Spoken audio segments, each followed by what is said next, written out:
All right, good morning, or good afternoon, good evening, depending on when you're watching this video. Our lesson, oh, there goes the phone.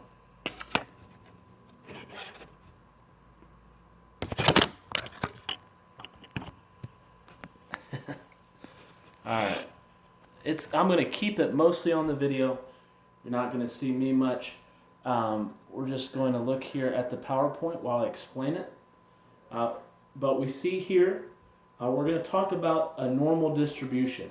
Now, what they have here on the left, if you look at this chart, we've talked about this before in Algebra 1, but if you have two dice and you take the sum of them, a 1 and a 1 would give you a 2.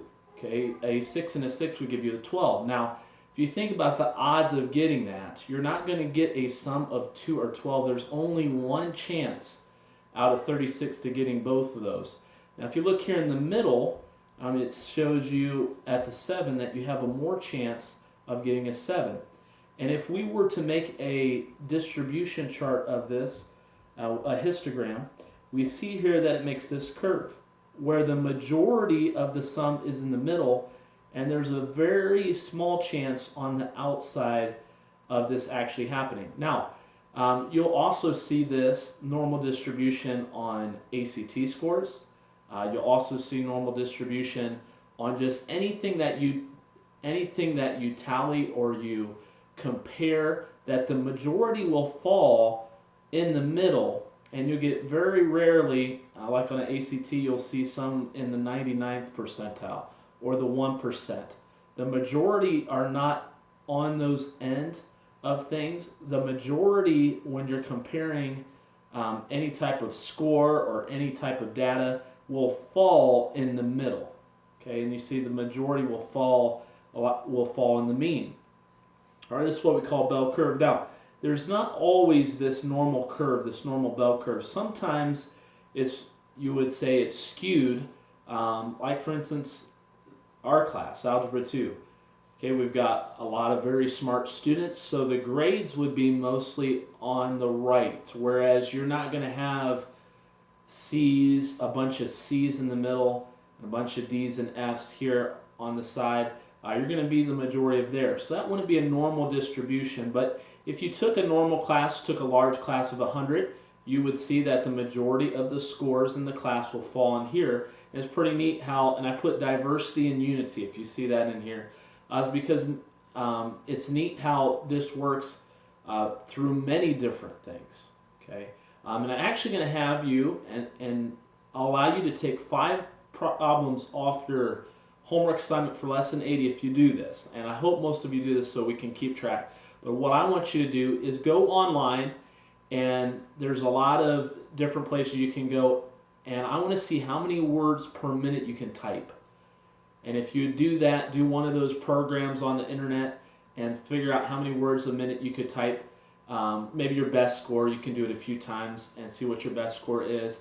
And then also what I want you to do is set a trash can about 10 feet away from you, and a pretty large trash can's fine. I want to see how many, take 10 pieces of paper, wall it up, and see how many of those you can make inside the trash can. Okay, and I'm just curious to see if it will fall in this normal distribution.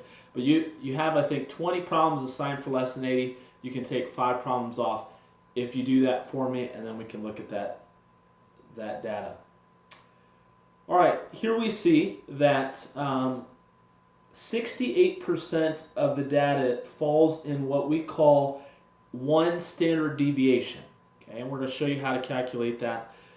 We see here 68% falls within one standard deviation to the right of the mean or to the left of the mean. Okay, 68% of data. If you go 2 standard deviations, 95% fall in that, so almost all. And if we go 1 more standard deviation, 3 standard deviations, we see there that 99.7% or almost all fall within 3 standard deviations.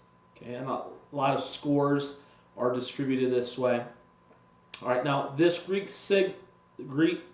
symbol sigma is what they're going to show you for that, to show that how much above or below the mean it is. All right, so here's what we're talking about. Let me move this out of the way. All right, we'll get a little bit more into how to calculate standard deviation. I think we may have got into standard deviation, how you calculate it. Yeah, I think we did. How much it deviates away from the mean. And so we're going to refresh that. I think you did in the quizzes. We may need to go back over how to do that. But example number 1 says a set of test scores are normally distributed with a mean of 75 and a standard deviation of 4. What percentage of the scores are between 67 and 83? So, if you look at this, if the standard deviation is 4, we go 4 above the mean would be 79. We go 4 below it would be 71. We go 4 below that would be 67. And we go 4 above the 79, that would be 83. Now, if you remember from what I just said from the previous slide, 68% of the data fall between these two, between one standard deviation, and I said 95% fall between 2 standard deviations. Well, we see that mark is at 67 and 83, so the answer to A would be 95%. Probably should have gave you a second to think that one through. All right, what percent fall between 75 and 79? Okay, so we look at this. There's the mean 75 and there's 79. Now, excuse me, got a little bit of cough. No fever though. I'm doing all right. We said that between 71 and 79 was 68% of the data. So 75 for 79, how much would that be? What do you think? Okay, hopefully you're answering that at home, and hopefully you said 34. Excuse me. Right, exactly half of that. I'm going to get a drink of water. I'm getting kind of choked up. I'll be right back.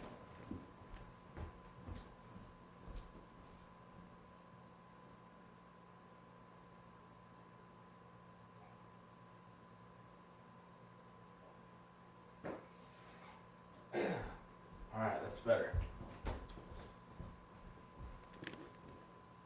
All right, so 34% of the data would fall in between 75 and 79. Okay, what percent of scores would fall between 79 and 83?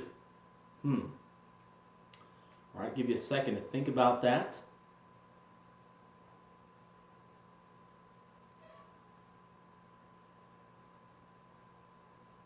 Okay, now you can pause this. I'm going to go into the answer, but you can pause it, stop and think about it. We said from 67 to 83 was 95. So if we look from 75 to 83, or from 75 to 79, we said that there was 34%. So if we take that here, 95%, would be the total here. If you subtract 68% there, all right, and then we'd have the leftover between these two and divide that in half. So 95 minus 68, what is that? Let me think a second. That would be 68, that would be, I believe, 27. So if we take half of 27, we then would get 13.5%. And hopefully you got that. So 13.5% would fall here, 13.5% there, 34 here, 34 there, and together the total would be 95. Now, what did I say? And they're going to get into some of these questions. What if it was a third standard deviation? Do you remember what percent that was? Yes, 99.7%. All right, example number 2, finding the z-score.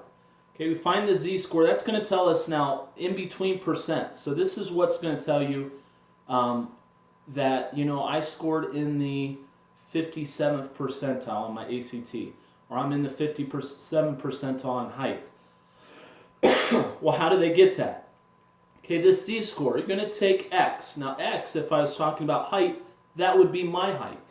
You subtract that from the mean, or the average height of a person, okay, and you divide it by the standard deviation. And that'll give you what percent and where you fall, what percent on a chart. Now, we're not going to look at the chart, we're just going to calculate that. Okay, so we look at what example number 2 asks. It says a randomly selected can weighs 6.9 ounces. How many standard deviations is this above the mean. Okay, all right, so 6.9 ounces. All right, so what we're going to do is we're going to put 6.9 in for x. Okay, it said the mean was 6.5, so we're going to put that in for the mean. Okay, standard deviation is 0.25. We're going to, just put that in our calculators and we're going to get 1.6. So our z-score would be 1.6, okay, meaning that it is 1.6 standard deviations above the mean. All right, so we know if it's past 1.1 that it's above 68th percentile. It's below 2, so it's going to be below the 95th percentile. All right, put that z-score back up here. Now it asks for 6.4 ounces. So if you go here, go back to the previous one. Oh, we've got that formula there. 6.4, the previous average was 6.5, standard deviation of 0.25. So this one ends up being negative 0.4, meaning that this is negative 0.4 standard deviations below the mean. All right, application. Okay, a student received a score of 63 on the test, where the scores are normally distributed with a mean of 50 and a standard deviation of 8. Student B received a score of 32 on the test, where the scores are normally distributed with a mean of 28 and a standard deviation of 1.8. Which student scored better compared to the rest of their class? All right, so what we're going to do is we're just going to calculate both standard deviations. We look at the first one. Okay, they scored a 63. That's what goes in for x. Okay, the mean, that's what goes in next. We subtract that, and then we divide by the standard deviation. We get 1.625 when we do the first one. Okay, we look at student B. They scored a score of 32, and they had a mean of 28 and a standard deviation of 1.8. So we put that into the formula, and we get this. All right, well, this one right here tells me it's 1.625 standard deviations above. Okay, this one says 2.22. So which student scored better in comparison to the rest of their class? Well, it would be student B, because their standard deviation is much higher, which would be much farther to the right of the mean. Okay, the rest I just have example problems from previous ones. All right, hopefully you understand this lesson. We'll talk to you tomorrow. We'll have the Zoom, get on the Zoom and answer any questions that you have. Hopefully you're having a good time with this. I know it's a struggle. We're working through it together. Please feel free if you've got questions, if you feel overwhelmed, if you're spending a lot more time on the math than you normally would, please let me know. We can adjust some things to help you out there. Due dates right now, I'm not really worried too much about. We just want to get everything in by the end of the week. If it's a little bit late right now, I understand with all the internet things with that. So I'll work together with you. Hopefully you're having a good day today, getting everything done, and we'll talk to you tomorrow.